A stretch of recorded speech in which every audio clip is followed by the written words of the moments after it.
பெருசா நினைச்சுக்கிட்டு இருப்போம். இது எப்படி ஆகும், இது எப்படி நடக்கும் அப்படின்னு. ஆனா அவர் ஒரு சிம்பிளா முடிச்சு விட்டு போயிடுவார். தேவனுடைய கேரக்டரே என்னன்னா, நம்ம எதெல்லாம் பெருசா நினைக்கிறோமோ அதை அவர் சிம்பிளா முடிச்சுட்டு போயிடுவார். கோலியாத்து மிரட்டிக்கிட்டு இருக்கிறான், எல்லாம் நின்று அப்படியே வேடிக்கை பார்த்துட்டு என்ன செய்யறது அப்படின்னு. ஒருத்தரை கூட்டு விடுறா அப்படின்னாரு, ஒரு சின்ன கல்ல விட்டான்.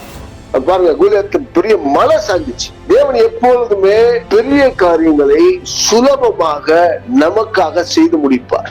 நமக்கு எதெல்லாம் பெருசா நம்ம நினைக்கிறோமோ, எதெல்லாம் மலை நினைக்கிறோமோ, எதெல்லாம் முடியாது நினைக்கிறோமோ, எதெல்லாம் ஆகாத நினைக்கிறோமோ, அதெல்லாம் அவர் வெரி சிம்பிளா முடிச்சுட்டு பக்கத்துல காலை பார்த்து சொல்லுங்க, நீங்க எதெல்லாம் மலை நினைக்கிறீங்களோ அதெல்லாம் சின்ன கல்ல வச்சு தள்ளி விட்டுருவாரு. எதெல்லாம் நடக்காது நினைக்கிறீங்களோ அதெல்லாம் இனிமே நடக்க போகுது. நீ ஒதுக்குன, நீ அது இனிமே ஆகவே ஆகாது ரிஜெக்ட் பண்ணி வச்ச எல்லாவற்றையும் அல்லது உன் புத்திக்கு மேலான ஒரு பெரிய காரியம் கர்த்தர் சிம்பிளா உன் வாழ்க்கையில அதை செய்ய போகிறார்.